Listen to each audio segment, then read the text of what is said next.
It's subtle, but the difference between these two attacking structures here often determined whether City looked comfortable in defense or were scrambling to get back. And perhaps if Arsenal had leaned more on one of these structures, they may have had more attacking success. But this was just one of the many tactical battles between Pep and his former right-hand man. So let's take a closer look at what the two tacticians were looking to achieve in this encounter. Even before the opening goal, Arsenal were dominating the ball, but Haaland's early strike gave the citizens permission to focus on the out-of-possession matters. Early on, Arsenal initially tried to operate with a single pivot, often Rice looking to drop deep between the centre-backs to collect the ball off of them. But City, defending in a 4-4-2, could be aggressive, specifically with Bernardo, who would look to stay touch-tight in these situations to Rice, to make it as hard as possible for him to get on the ball.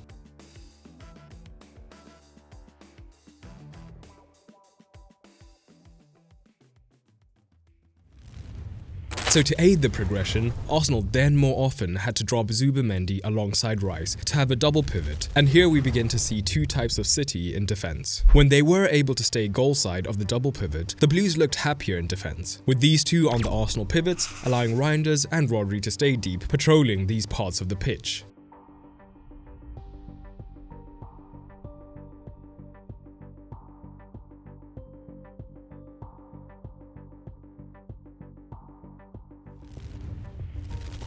But at times Raya and the centre-backs got on the ball, and they were able to bait the City front two into more aggressive pressing. And when this happened, Rodri and Reinders had to back up the press, and Calafiori was often moving into the midfield regions, meaning both he and the higher Marino were now potentially options to be found between the lines.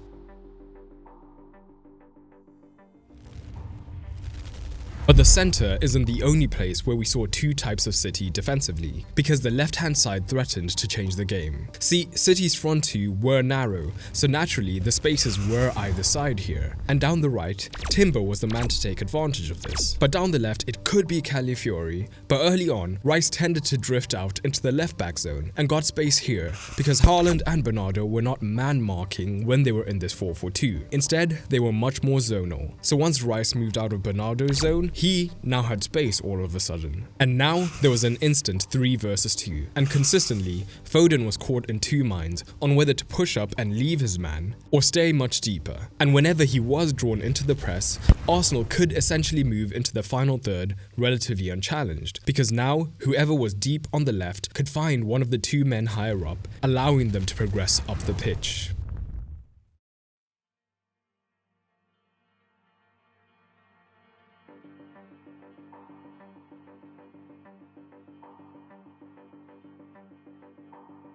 But the Gunners soon began to change tact, inadvertently making life easier for Foden. Rather than operate with two men wide, either Trossard or Calafiori would move into the half space earlier, hoping to make it harder for Kushnerov, as he might not know whether to stay wide or central with the man who has just inverted. But the issue is, now they had moved directly into Foden's cover shadow. So now, seeing this, Kushnerov now knew that the direct pass into this man inside the pitch was no longer possible, so he could cheat and move earlier onto the wide man. Not only that, Foden could now also press the deepest man if needed, as long as the man higher up was still in his cover shadow and inaccessible.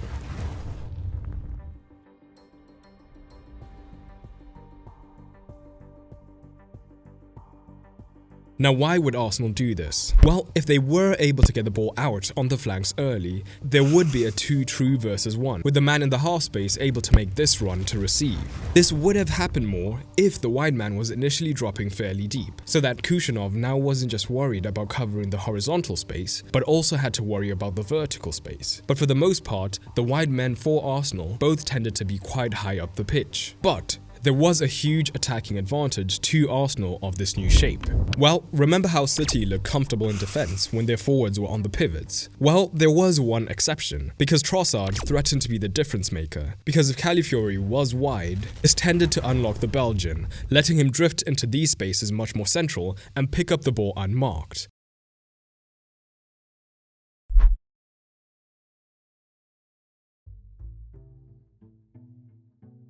And once the initial defensive line was broken, well, remember how Doku was sometimes caught higher up on Timber? Well, now Arsenal had the opportunity to find Madueke in an isolation against O'Reilly, which did happen, but when he was on the pitch, O'Reilly was a rock defensively. And things changed completely when Arsenal got higher up the pitch. In their mid to high block, there were many occasions where City left space between their lines that Arsenal could potentially exploit. But once Arsenal were able to move up the pitch, City did a good job of dropping into a compact 4-4-2, making that space disappear. And what do you notice when looking at Arsenal's touch map here? They were all over the pitch except this one region. Zone 14, the most dangerous part of the pitch. Arsenal were able to camp in City's half, but the citizens rarely let them get a touch in this zone here, where they would have been able to cause chaos, and this limited Arsenal's creative opportunities. So the Gunners had to adapt in the second half. But just before diving deep into that adaptation, if you want to learn the fundamentals of tactical analysis for free, sign up for Tactics 12 through the link below, where over 12 days I will teach you the fundamentals of analysis for free. So what were Arteta's second half tweaks? Well, it was exaggerated versions of the change-ups he had tried in the first half. City were now being even more passive in defense, and Arsenal decided they didn't really need to drop into a double pivot anymore, as there was much less pressure in the build-up, and they entrusted Rice to do all of the early progression, allowing Zubimendi to push higher up, and Eze, on for Marino, now wouldn't have to stay here, but now could instead stay one line higher up, allowing Arsenal to have an effectively staggered midfield. And the positioning of these two men was key, as it was designed to make life hell for Reinders, as if he pushed up onto Zubimendi, Eze could receive more freely.